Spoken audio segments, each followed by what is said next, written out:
Welcome to the Covert Knits podcast. My name is Abigail Covert and I'm your host. Thank you so much for joining me today. Today is Sunday, May 17th, and I'm coming to you from Omaha, Nebraska. I want to thank everyone for checking out my podcast. It really means a lot to have people interested in what I'm knitting and working on. So thank you so much if you're a returning viewer, and also to all the new viewers that we've got. I've had a jump in subscribers for the last few days, so I really appreciate it. So thank you to everyone for stopping by. You can find me where you can find me. I am covert_knits on Instagram and covert knits on Ravelry. I'll put it right down here for you. Those are the best places to find me if you are interested in what I'm making outside of the podcast. So on today's agenda, I'm going to talk about a few things. What I'm wearing. I've got 2 finished objects for you today and 1 WIP, 1 work in progress. I want to chat a little bit about last week's knitting goals and my knitting goals for the upcoming week. I have a little bit of stash enhancement. I might have been purchasing a little bit of yarn. I also want to talk about my very first knit along that I'm going to kick off as of June 1st. And then also just 1 podcast that I've really been enjoying this week. So let's go ahead and jump right in, and we'll start with what I'm wearing. So this is the Rift Tee by Jacqueline Cieslak. I know I'm butchering that name. I really apologize, Jacqueline. I knit this last year. It was a pattern that was released last summer, and I knit it last year. As soon as I saw it, I had to cast it on. I knit this using Knit Picks Cotton, which is 70% cotton, 30% linen, and the colorway is Creme Brûlée. So it is slightly cropped. I made mine a little bit longer than the pattern called for. It's an awesome pattern. It has lots and lots of options for the neckline, either V-neck or scoop neck, front and back. She does this awesome bicep adjustment for the larger sizes, well, for any size really, that is really fantastic, and her pattern is clear and concise. I love her pattern writing. She's got several other patterns that are in my queue ready to knit, so as soon as I find yarn for those, they will be on the needles. So that is what I'm wearing today. Let's move on to finished objects. I've got 2. One I'm very excited, well, I'm excited about both, but one I have been talking about for a long time. That is my Mini-Montrealer. Let me grab it. It is still a tad bit damp from blocking, but here it is. It's got the hood. Let's start with the hood. And then pull it up. It's got the little kangaroo pocket. Sleeves to the back here. You can see it. Okay. So let's talk a little bit about this pattern. The pattern is, again, the Mini-Montrealer by designsbydelz on Instagram. Vincent Deland is his name. And this is the child size version of, he has the Montrealer, which is the adult size version. I knit the 4-year-old size. I used Knit Picks Swish DK in the colorways Marble Heather, Gulfstream, and Carnation. And it was knit on size 5s, 4s for the ribbing, but 5s mostly. I think that's the size it calls for in the pattern. So the thing that makes this sweater so fantastic is the finishing details. Every little bit is just so detail oriented. My finishing on this one isn't as nice as I would like, but these hems on the pockets are just so fantastic. The way he has you pick up for the pocket so that it looks seamless, I just love that. The finishing on the hood, it keeps it from rolling, but it encases the I-cord. I loved how he did the I-cord holes in the pattern. The details are just absolutely stunning. So I have knit this pattern before. This is my second one. I really enjoyed it both times. I definitely want to make an adult size version for myself. I go back and forth between having a rainbow one with all the stripes being different, because I love rainbows, or doing a monochromatic one, which I think would be really awesome as well, with the stripes just subtly different colors. So that is my first finished object of the week. I'm super excited to have this off needles and ready to gift to its new owner, which hopefully will be happening sometime this week. I'll be able to drop that off. So that is my Mini-Montrealer. Next is another finished object, one that you haven't seen before because I cast it on Thursday and cast it off Saturday. It was a very quick knit. It is the Leafy Bias shawl by Susan Ashcroft, which is also, she's known on Instagram as Stitchery Designs, I believe, or that's her design handle. So this is the Leafy Bias. It is also still a tad bit damp.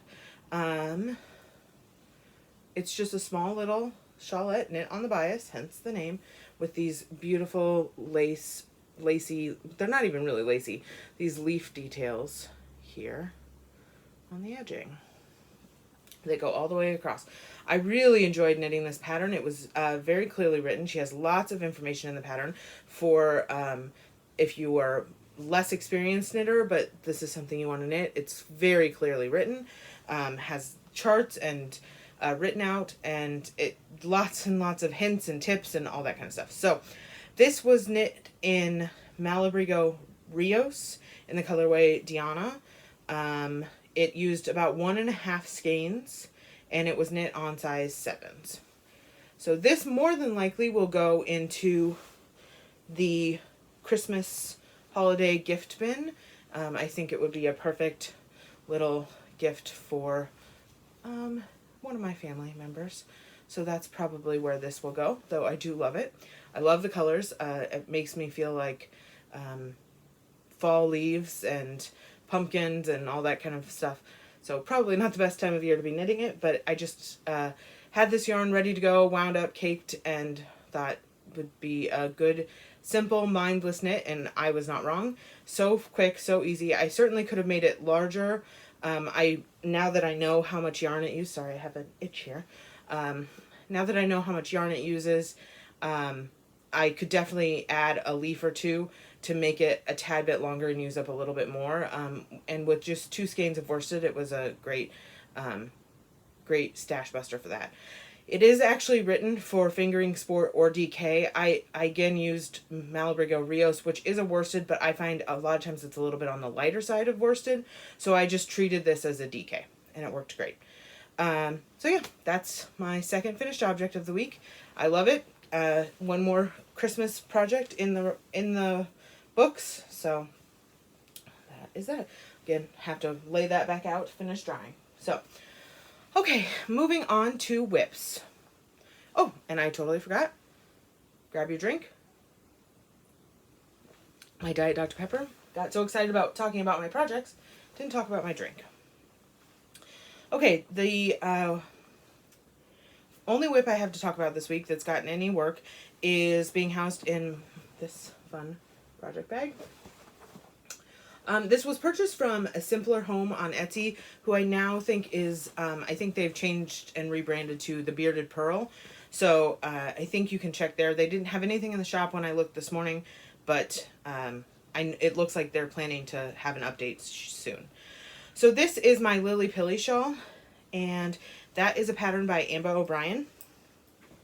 Let me put this here. It is this beautiful bias wrap that has sections of these stripes, micro striping almost, interspersed with sections of this beautiful diamond lace pattern. So this is being knit out of Madeline Tosh Merino Light, and the colorways, the cream colorway is Antler, the gray colorway is Smokestack, and the bright fuchsia is Coquette. And I'm knitting this on US size 5s. And when I last showed this, because I showed this as a languishing whip a few episodes ago, I had 5 rows of the lace repeat done, 5 rows of one of the lace repeats done, and now I have a total of 6 of the lace repeats finished. I'm really enjoying it. It, for whatever reason, right now the lace seems, it's pretty intuitive and it feels very calming for me. So it's been a great project for me to work on in the evenings or when I just need to kind of relax. So that's my only whip for the week. I have other projects. They're just not getting any love right now. This one has kind of stolen my heart for the moment, and I'm going to stick on that train while I can. So that's my whip for the week. Stick that back in its bag here. Okay, so after whips, we're going to talk a little bit about my knitting goals. Last week's knitting goals were to finish the Mini-Montrealer, which I did, and also to prepare for the knit along that I want to start on June 1st, which I did. I'm going to talk about that in just a moment. So those goals were completed. So this week's goals are to continue working on the Lilli Pilli. It's got my attention right now, so I want to kind of keep that train rolling. I'm not committing to finishing it this week. It's a large project, but I am committed to working as much on it as I can. The other goal for the week is to work on my City Limits sweater, which you guys haven't seen in a few weeks, so I'll pull it out here. This is a pattern by Tanis, Lavallee.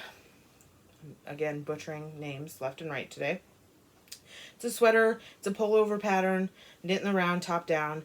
I've cast it on and haven't touched it in a couple weeks, and I loved it. I just got distracted by other beautiful projects and yarn, so I really want to get back to this because I would love to have this project finished and something I can wear. It is a marled sweater, so you hold two yarns at the same time and switch them up to create the marling effect. I'll be using 6 colors of Sweet Georgia yarns Tough Love sock. So far I have colors linen and then basil are what I've added in. So my goal for this project is to get it past the raglan increases. I want to split for the sleeves by next week, which I think is completely doable. I'm about halfway through the raglan increases as it is. So this is going to be high on the priority list. I want to get some work done on this. I love it. It's fantastic. The yarn is beautiful. I can't wait to start marling in the other colors. So I really want to get as much as done on this as I can. So that is my City Limits. Okay, so those are my goals for the week. I did do a little bit of shopping this week, a little bit of stash enhancement. So first, let me grab these. I ordered from Neighborhood Fiber Company. There's their label. And I ordered a sweater's quantity of their studio sock and then their loft. And I'm going to hold these together to do my love note. I've wanted to knit a love note for a long time. It's the only sweater I've ever really had a desire to knit with the fingering held with mohair. So because it's knit on a larger size needle, so it's very open. So I really would like to knit that up. Hopefully, they probably won't go on the needles for a while. But it is, this is Colorway Station North. They actually both are the same colorway, Station North. Again, the studio sock is 100% superwash merino. And then the loft is 60% kid mohair, 40% silk. So I have 3 skeins of each, and that will be my love note. Whew. I'm so excited. I saw on Instagram somebody knit a love note out of these kind of cherry red colors, and as soon as I saw it, I knew that was the love note for me. So I don't have any bright red sweaters in my sweater drawer at the moment, so I think that this will be perfect. And again, probably won't be cast on anytime soon, but that was stash enhancement number 1. Stash enhancement number 2 comes from To The Max Yarn Co. There's their label. And they are on Etsy. And they had some beautiful Pride themed yarns. So this one is the LGBTQIA plus yarn, Pride, and this one is pansexual. So I love these yarns. I love rainbow yarns. That's kind of a theme in my life.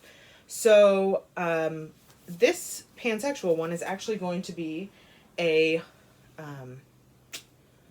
prize for our knit along, which I'm going to chat about really quick. These are 80% superwash merino, 20% nylon, 415 yards.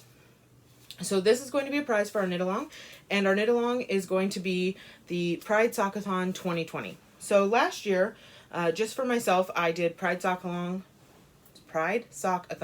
2019, and from June 1st to June 30th, which is Pride Month for the LGBTQ community, which I am a member of, I knit as many pairs of socks as I could in the month of June. And for each pair of socks that I finished, I donated money to a charity. I donated to the Trevor Project, which is a fantastic charity organization aimed at helping LGBTQ youth who are suffering and need help, suicide prevention, mental illness, health, all of those kinds of things. So they're a fantastic organization. I support them whenever I can. So that's what I did last year for the Pride Sock-a-thon, and I would like to make it a knit along this year. So anybody that would like to join in, we'll be hosting the knit along on Instagram only, because I don't have a Ravelry group, nor do I have the inclination to create one right now. So the Pride Sock-a-thon 2020 is the hashtag. I did check, it's not in use, so I'll put it down here for you. The idea is between June 1st and June 30th, you knit a pair of rainbow socks. They don't have to be finished. They just have to be cast on in that time period, and use the hashtag. And then at the end of the month, on June 30th, I will go through anybody that's used Pride Sock-a-thon 2020 as the hashtag and pull a prize winner for that beautiful skein of yarn. I will be knitting as many pairs of socks as I can in that month. Last year I knit 6, and for each pair of sock I donated a certain amount to the Trevor Project. I will be doing that again. That's not a requirement of the Sock-a-thon. That's just what I am hoping to do, because I really feel it's important to donate to those charities. I love rainbow yarn. I have a whole bunch of it in my stash. Next week I'll go over some of the options for yarn choices for casting on June 1st, so everybody can kind of see what I've got and what my options are. But I wanted to make sure everybody was aware of it. If that's something that you're interested in and joining along, please feel free. Use the hashtag. I know that the Quiet Queers Craft Along, which is another make along that starts June 15th and runs through August 15th. I've linked their website below. They are running as well. If you make a pair of socks that fits their requirements between June 15th and the end of the month, you are able to double dip in their craft along and my knit along, along with any others. I did double check on their website. Double dipping is allowed, and it's allowed for my make along as well. So just make sure that you read all of their rules, and I will be entering at least one of my pairs of socks into their make along as well. So that is the knit along. I think that's all I have. If you have any questions about that, please feel free to reach out. You can leave a comment or send me a message, anything like that. You can do that anytime about anything I talk about, but specifically about the knit along. This is my first knit along that I'm hosting. Again, I did it last year, but it was just me doing my own little sock-a-thon. I just thought that other people might be interested in knitting rainbow socks during the month of June with me as well this year. If you're not, I totally understand, but being a member of the LGBTQ community is a huge part of who I am, and also really important to me that not only do we support them during Pride Month, which is what we'll be doing here, but also year-round. So it's something that I will probably talk about more in future podcasts. And again, if you have any questions, please let me know. Okay, the last thing I want to talk about is one podcast that I've been watching this week. It is the Crimson Stitchery, and that's Anushka. She is from London, and her podcast is fantastic. It's beautiful. Her projects are interesting. She does lots of non-podcast videos where you can learn all kinds of things. She's very knowledgeable. I have really been enjoying binge watching her episodes. I don't know where I found her. I'm not sure which podcaster I had found her information on, but she was somebody that I wasn't following and hadn't heard of before this past week. So I, now that I have, I've just been trying to watch all of her information, or all of her podcasts and videos. They're really good. I'm really enjoying them, and if that sounds like something that you would enjoy as well, you should check her out. Again, it's the Crimson Stitchery on YouTube, and her name's Anushka. So, okay, I think that is everything I have this week. It was another quick episode. I try to keep them short and sweet and to the point. If anybody has any questions or comments, please let me know. Again, thank you so much for joining me and checking out my podcast. I really appreciate it. And I hope that everybody has a fantastic week. Bye.